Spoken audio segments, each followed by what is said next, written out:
I found it on a Tuesday afternoon. 20 years of marriage, and I'd never once opened Richard's personal safe without permission. But our accountant needed tax documents. Richard was in Singapore on business, and he'd told me over the phone that everything I needed was in the top drawer. His voice had been clipped, distracted. The way it always was these days. The will wasn't in the top drawer.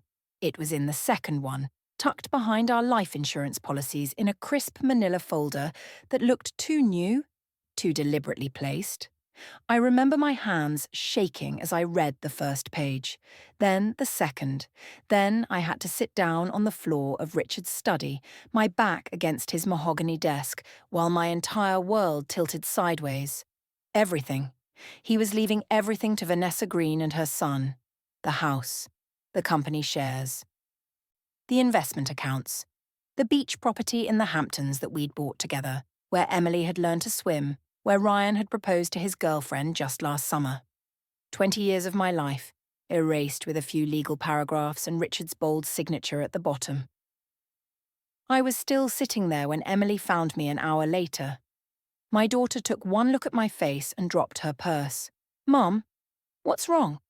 I handed her the document without a word. Emily read it standing up, her face going progressively paler. She'd just finished her MBA at Cornell, my brilliant girl, and I watched her process the implications with terrifying speed. When she finished, she lowered herself onto the floor beside me, close enough that our shoulders touched.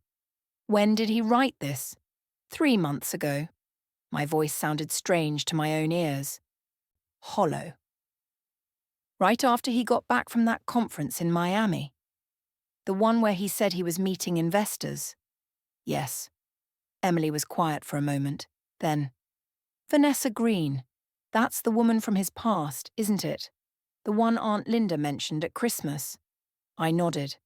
I'd heard the story years ago, back when Richard and I were first dating. High school sweethearts broke up when Richard left for college. She'd married someone else, he'd told me. Moved to California. Ancient history. Apparently not ancient enough. "We need to call Ryan," Emily said. My son arrived within the hour, cutting short a study session with his pre-law cohort. At 18, Ryan had his father's sharp jawline, and my eyes, the green ones that Richard used to say reminded him of sea glass. He read the will twice, his face growing harder with each line. "So that's why he's been so cold lately."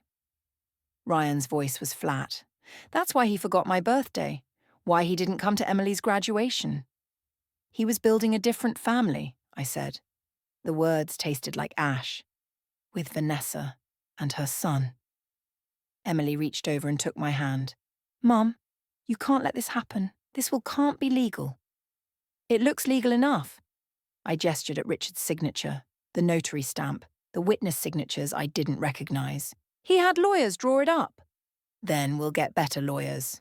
Ryan's jaw was set in that stubborn way he had, the one that had gotten him through debate competitions and athletic championships. "Mom, you gave up your career at the magazine to help him build that company. You were the one who introduced him to the Sorensen Group. You found the backing for his first development deal. That was 20 years ago. And you've been his partner ever since." Emily's grip on my hand tightened. "You've hosted every investor dinner. You've managed every corporate event. You've been the face of Johnson & Associates at every charity gala. You built that company as much as he did." I looked at my children, these two remarkable people I'd raised, while Richard climbed his ladder of success, Emily with her sharp business mind and sharper instincts, Ryan with his unwavering sense of justice and strategic thinking. They were looking at me with such fierce love, such absolute loyalty, that something cold and hard crystallized in my chest. "You're right," I said. "We're not letting this happen." Emily smiled, and it was not a kind smile. "Good. Because I have some ideas." Richard came home 3 days later, tanned from his supposed business trip.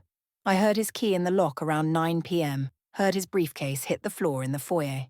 He didn't call out a greeting the way he used to. He simply walked into the kitchen where I was sitting at the breakfast bar with a glass of wine. "Helen." He nodded at me. already loosening his tie. Good trip. Productive. He opened the refrigerator, pulled out a bottle of water. Singapore's hot as hell this time of year. I imagine Miami is too. His hand paused on the bottle cap for just a fraction of a second. Then he twisted it open, took a long drink. I wasn't in Miami. Of course not. That was 3 months ago. The conference where you met with investors. That's right. I took a sip of wine, watching him over the rim of my glass. 20 years of marriage had taught me to read the tiny tells in his body language, the slight stiffness in his shoulders, the way his eyes didn't quite meet mine. I found your will, Richard. He went very still. The new one, I continued. In your safe. I was looking for the tax documents. Those documents are in the accountant's office. I know that now. The silence stretched between us, thick and poisonous. Finally, Richard set down his water bottle and turned to face me fully. His expression was carefully blank. I see. That's all you have to say? I see.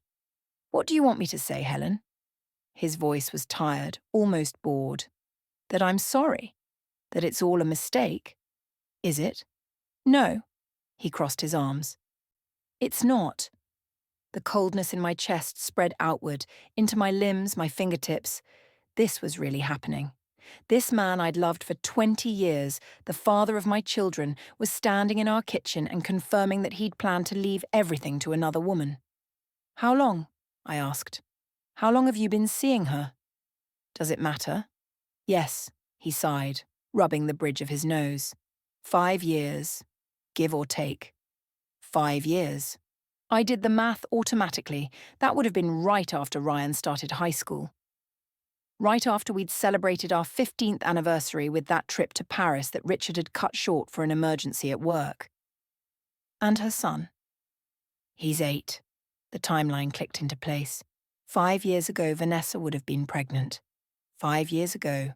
While I was helping Ryan with college applications and managing the anniversary gala for Johnson & Associates, Richard had been starting a new family. You've been lying to me for 5 years. I never lied to you. You've been living a double life for 5 years and you're going to split hairs about whether that counts as lying. My voice was rising now, the careful control starting to crack. You have a child with another woman. A child you chose over Emily and Ryan. Something flickered in his eyes then. Annoyance, maybe. Or defensiveness. Emily and Ryan are adults. They don't need me anymore. They're your children. And they're fine. Emily has her MBA. Ryan's on his way to law school. They'll be fine. They're your children, I repeated, my voice shaking now. And you've been treating them like strangers, missing birthdays, skipping graduations. I thought you were just stressed from work, but you were building a different family. You were choosing them over us. Not over you. Richard's voice was cold now, clinical. I chose Vanessa. I chose my son. That's not the same as choosing against you. How can you say that? How can you stand there and tell me that writing a will that cuts out your own children isn't choosing against them? Because they don't need the money. They're smart kids. They'll make their own way. And Vanessa's son. He needs it. He's 8 years old. He has his whole life ahead of him. So do Emily and Ryan. They're adults, Richard said again, his voice hardening. They can take care of themselves. I've done my duty by them. I put them through school. I gave them every advantage. Now it's time for me to focus on the family that actually needs me. The family that actually needs me. As if Emily and Ryan were just obligations he'd fulfilled and could now set aside. As if 20 years of marriage meant nothing. As if I meant nothing. Get out, I said quietly. This is my house. Get out of this kitchen. Get out of my sight. Richard stared at me for a long moment, his eyes flat and unreadable. Then he picked up his water bottle and walked out without another word. I sat alone in the kitchen for a long time after that, my wine growing warm in the glass, while I tried to process what had just happened. 20 years of marriage, And my husband had just confirmed that he'd rather leave everything to his mistress and his illegitimate child than to the family he'd built with me. But here's the thing about being married to someone for 20 years.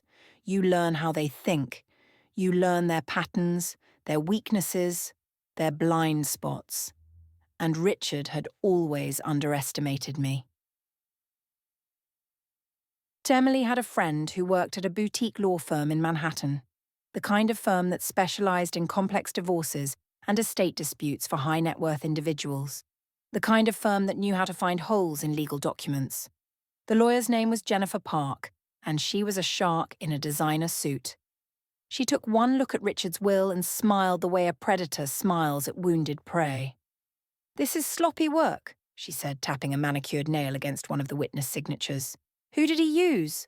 Local ambulance chasers?" "I don't know." "He never mentioned updating his will." Jennifer leaned back in her leather chair, studying me with sharp, dark eyes. "Mrs. Johnson, I'm going to ask you some questions, and I need you to be completely honest with me. Can you do that?" "Yes." "Good. First question. Did your husband exhibit any signs of diminished capacity around the time this will was executed? Forgetfulness, confusion, unusual behavior?" I thought about it. He was more distracted than usual, irritable, but I thought it was work stress. "Any medication? New prescriptions?" "Blood pressure medication. He started it about 6 months ago." Jennifer made a note. "What about the execution itself? Were you present when he signed this?" "No, I didn't know it existed until I found it." "Did he discuss changing his will with you? At all?" "Never." Jennifer's smile widened. In New York, married couples have certain legal protections when it comes to estate planning. Your husband can't simply cut you out of his will without your knowledge and consent, especially when significant marital assets are involved. The company, the properties, these were acquired during your marriage? Yes, all of it. And you contributed to their acquisition, financially or otherwise? I was the social director for every investor meeting. I introduced Richard to half his major clients. I managed the corporate events, the charity functions. When he was building his reputation, I was building it with him. Did you have a career before your marriage? I was an associate editor at Metropolitan magazine. I gave it up when Emily was born because Richard's business was expanding and he needed my support. Jennifer made more notes, her pen moving rapidly across her legal pad. "Mrs. Johnson, I think we have a very strong case here. This will was executed without your knowledge. It attempts to disinherit your children, and it completely ignores your contribution to the marital estate. More importantly, there are procedural issues with the execution itself. These witness signatures, for example, I don't recognize either of these names, and neither of them includes a professional designation. For a will this significant, you'd expect to see attorneys or notaries as witnesses, not random individuals." "What does that mean?" "It means your husband either didn't use a reputable firm, or someone cut corners in the execution. Either way, it gives us ammunition." Jennifer leaned forward. "Here's what I'm going to do. I'm going to file a challenge to this will on grounds of improper execution, lack of spousal consent, and potential undue influence. We're going to argue that Vanessa Green exerted pressure on your husband to disinherit his legitimate family in favor of her son. Can you prove that? I can create reasonable doubt. In estate law, that's often enough." She paused. "But I need you to understand something, Mrs. Johnson. This is going to get ugly. Your husband and his mistress aren't going to go down without a fight. They're going to say things, make accusations. They might try to paint you as vindictive or money-hungry. Can you handle that?" I thought about Richard's cold eyes in the kitchen. I thought about 5 years of lies and betrayal. I thought about Emily's pale face and Ryan's clenched jaw. "Yes," I said. "I can handle it." But Jennifer worked fast. Within a week, she'd filed a formal challenge to the will and requested a full audit of Richard's assets and business holdings. Within 2 weeks, she'd subpoenaed records from Richard's lawyers and sent formal notice to Vanessa Green that her interest in the estate was being disputed. Richard moved out the same day he received the legal notice. He didn't argue, didn't try to negotiate. He just packed a bag and left, his face carefully expressionless. Vanessa, on the other hand, had plenty to say. She showed up at the house on a Wednesday afternoon, driving a Mercedes I recognized from the company parking garage. Richard's car. She was younger than I'd expected, maybe 35. With the kind of effortless beauty that comes from expensive salon visits and personal trainers. She was also pregnant. Very pregnant. I answered the door and found her standing on my porch, one hand resting on her swollen belly in a gesture that was either unconscious or calculatedly provocative. "Helen," she said, as if we were old friends, "we need to talk." "I have nothing to say to you." "That's too bad, because I have plenty to say to you." She pushed past me into the foyer, her eyes scanning the interior of the house with undisguised assessment. "Nice place. Must have cost a fortune. You need to leave. I need you to drop this ridiculous legal challenge." She turned to face me, her hands now both resting on her belly. "Richard loves me. He wants to provide for his son and for this baby. You're being vindictive and selfish, trying to take that away from us." The audacity of it stunned me into momentary silence. This woman, who'd been sleeping with my husband for 5 years, who'd had one child with him and was carrying another, was calling me selfish. "Get out of my house." "This isn't your house. It's Richard's house. Everything here is Richard's." She smiled, and it was a cruel smile. "And soon it will be mine and my children's." "You're done, Helen. You're a relic from Richard's past. He's moved on. If that's true, then he can tell me himself." "Oh, he will. In court, if necessary. But I came here to offer you a deal." She walked further into the house, her heels clicking on the hardwood floor. "Drop the challenge. Accept a reasonable settlement. Go away quietly. Richard will be generous. You'll have enough to live comfortably." "I don't need Richard's generosity. I helped build everything he has." "Did you?" Vanessa laughed, a light, mocking sound. "You threw some parties. You smiled at investors. That's not building a company, Helen. That's being a decorative accessory." The rage that had been simmering in my chest since I found that was suddenly blazed white hot. I took a step toward her, and something in my face must have shown because her smile faltered. "You're going to leave now?" I said, my voice deadly calm. "And you're never going to come back here. Do you understand? Or what? You'll have me arrested. For what? Richard invited me here. This is his house." "No," I said. "It's not. It's my house. I bought it." She blinked. "What?" "The down payment came from my trust fund, my inheritance from my grandmother. Richard's name is on the deed, but the money that bought this house was mine, and I have the bank records to prove it." That was the first crack in her confident facade. "That doesn't matter. You're married. It's marital property." "You're right.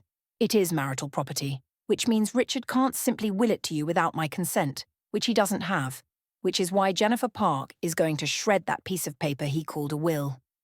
Vanessa's face had lost some of its colour. "Richard said you'd be reasonable." "Richard doesn't know me as well as he thinks he does. None of you do." Behind Vanessa, I saw Emily and Ryan appear in the doorway. They must have heard the raised voices from upstairs. My daughter's face was hard, her arms crossed. My son looked like he wanted to physically remove Vanessa from the premises. "You should go," Emily said. Her voice was ice. "Before this gets worse for you."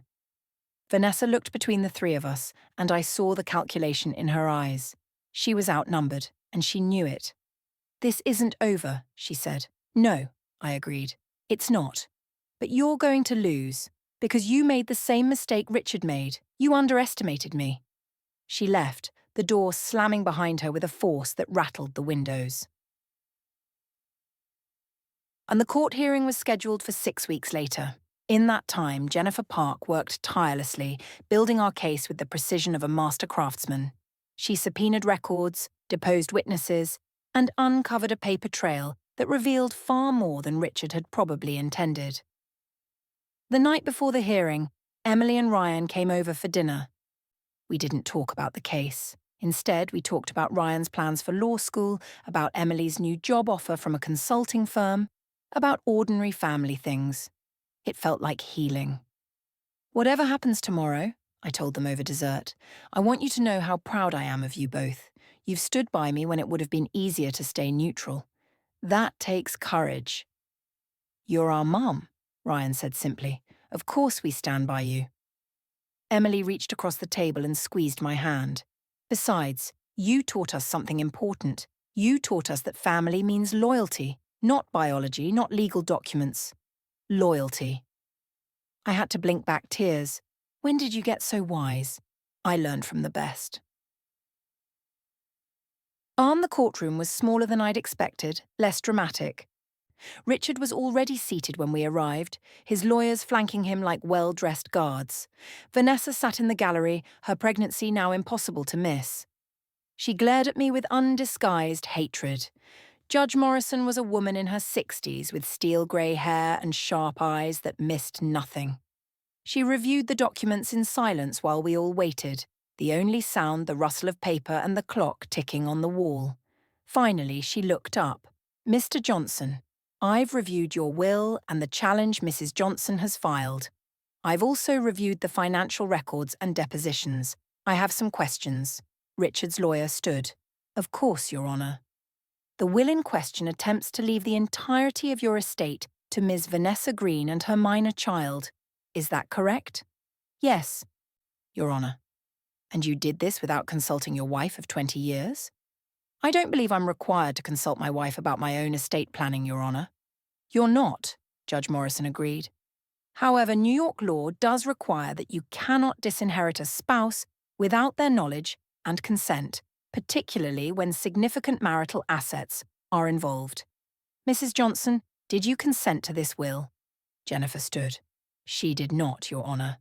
Mrs. Johnson had no knowledge of this will's existence until she discovered it by accident. I see. Mr. Johnson, approximately what percentage of your current assets were acquired during your marriage? Richard's lawyer consulted his notes. Approximately 92%, Your Honour. And Mrs. Johnson's contribution to the acquisition of these assets? Jennifer stood again. Your Honour, we've provided extensive documentation showing Mrs. Johnson's integral role in building Johnson & Associates. She introduced Mr. Johnson to key investors, managed all corporate events and client relations, and effectively served as an unpaid COO for 15 years. Additionally, the marital residence was purchased with funds from Mrs. Johnson's personal inheritance. Judge Morrison made a note. Mr. Johnson, why did you feel it appropriate to exclude your wife and your 2 adult children from your will entirely? Richard stood this time, his lawyer looking unhappy. Your Honour, my children are adults. They're capable of supporting themselves. I wanted to provide for my younger son and for Miss Green, who has limited financial resources. Your younger son being the child you had with Miss Green while married to Mrs. Johnson. Yes, Your Honour. And Ms. Green's limited financial resources wouldn't be an issue if she hadn't chosen to engage in an extramarital relationship with a married man, would they?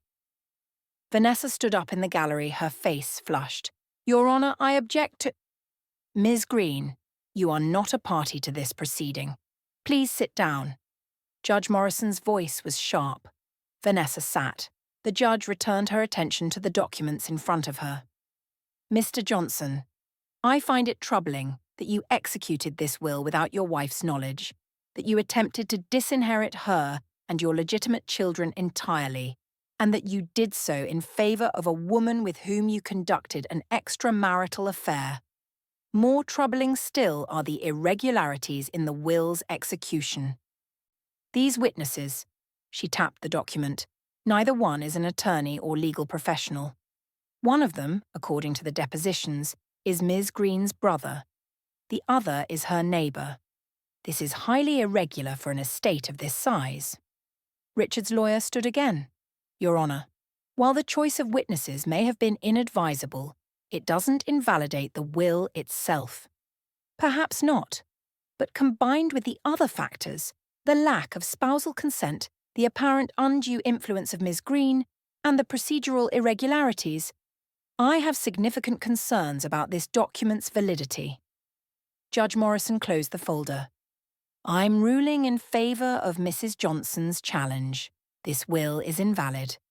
Mr. Johnson, you will need to execute a new will, and you will do so in accordance with New York state law regarding spousal rights and marital property. Your Honour. Richard's lawyer tried to interrupt, but Judge Morrison held up a hand. I'm not finished. Furthermore, I'm ordering a full forensic audit of Johnson & Associates and all related business entities. I want a complete accounting of marital assets and Mrs. Johnson's contribution to those assets. We'll reconvene in 60 days to discuss an equitable distribution. She banged her gavel, and it was over. Richard tried to speak to me in the hallway outside the courtroom, but Jennifer stepped between us smoothly, her expression professional but firm. All communication needs to go through counsel, Mr. Johnson. You know that. He looked past her at me, his face tight with anger and something else. Disbelief, maybe. Helen, this is ridiculous. We can work this out privately. No, I said. We can't. You made that choice when you wrote that will, when you started a second family behind my back, when you looked our children in the eye and told them they were a burden. I never said that. You told me they didn't need you anymore, that you'd done your duty. What do you think that makes them? A responsibility you checked off your list? I shook my head. You don't get to work this out privately, Richard. You don't get to control this narrative. Not anymore. Vanessa appeared beside him, her hand on his arm, her face venomous.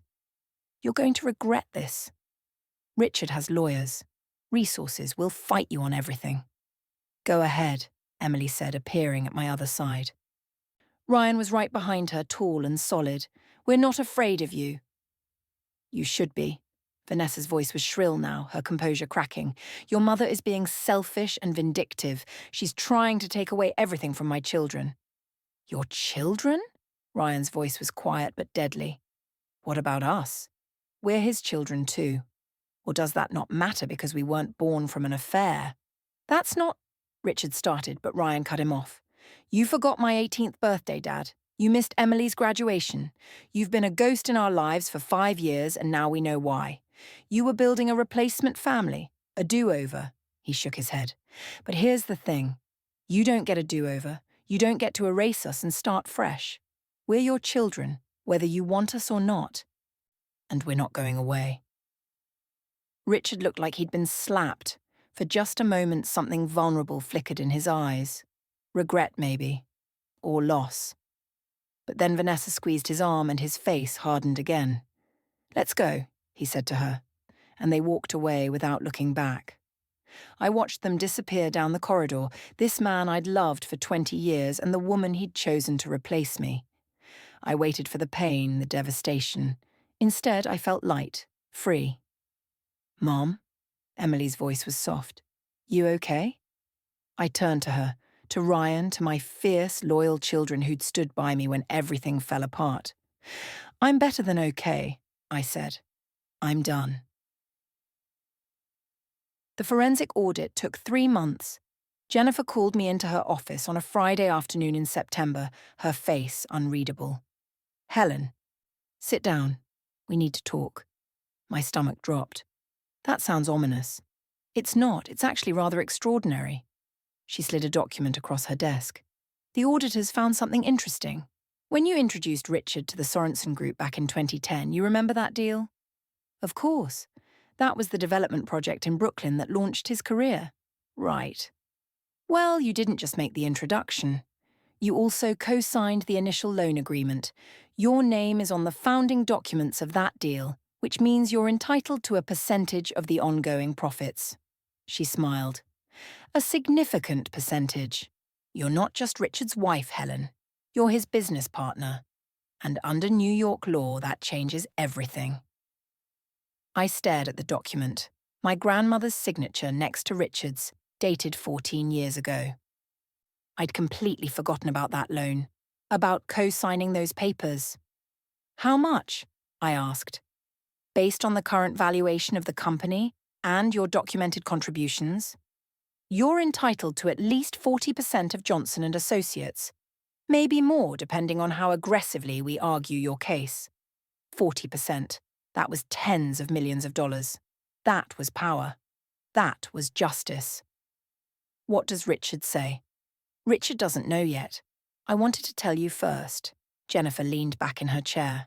Helen, you have leverage now. Real leverage. We can push for a divorce settlement that reflects your actual contribution to the marital estate. Or, if you prefer, we can demand your rightful share of the company and become a thorn in Richard's side for the rest of his professional life. What do you recommend? That depends on what you want. Revenge or freedom? I thought about it. I thought about 20 years of marriage, of love and partnership and slow betrayal. I thought about Richard's cold eyes and Vanessa's smug smile. I thought about Emily and Ryan standing beside me in that courtroom. Freedom, I said. I want freedom.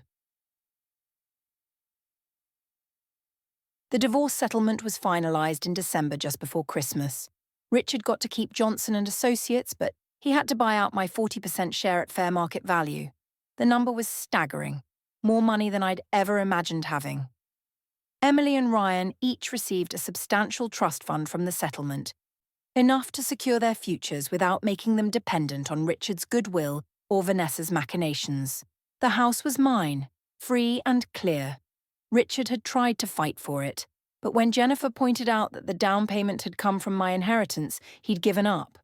I saw him one last time at the final court appearance to sign the papers. He looked older, tired. Vanessa wasn't with him.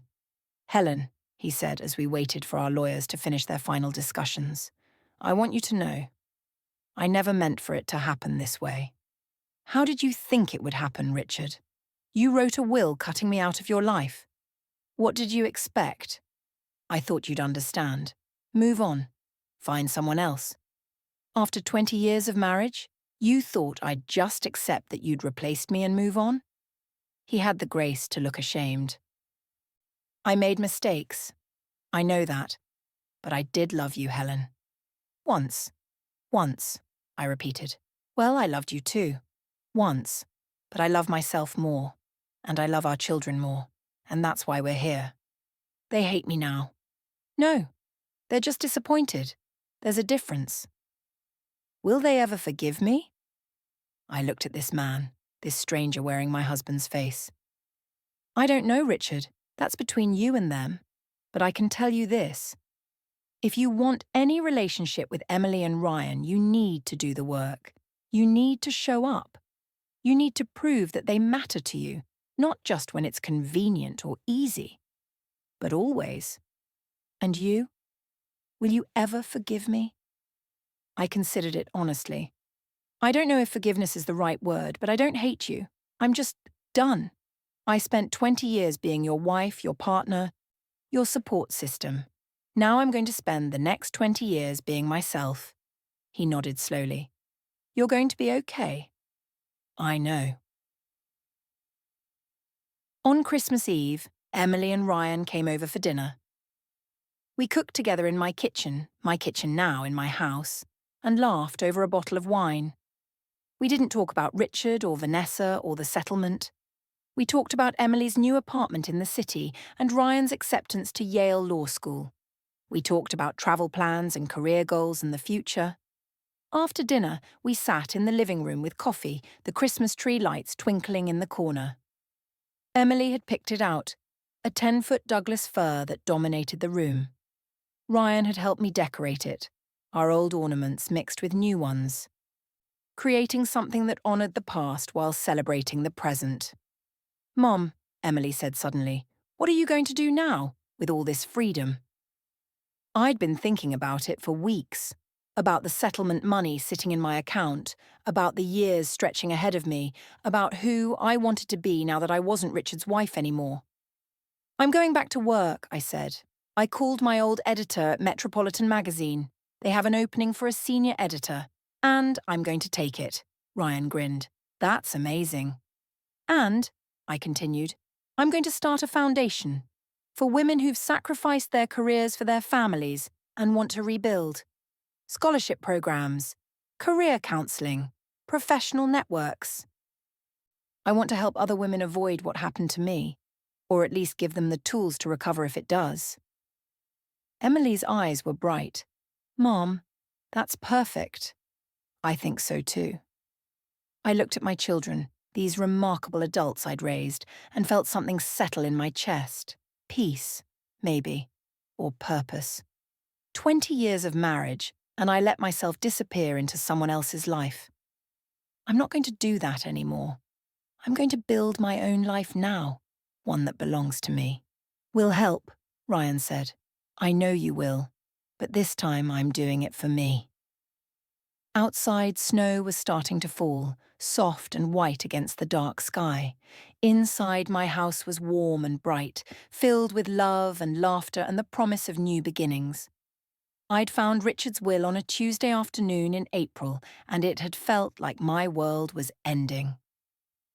But sitting here now, surrounded by my children, in my house, looking at my future spread out before me like an unwritten page, I realized something important. It wasn't my world that had ended, it was just his chapter in my story, and I was ready to write the next one.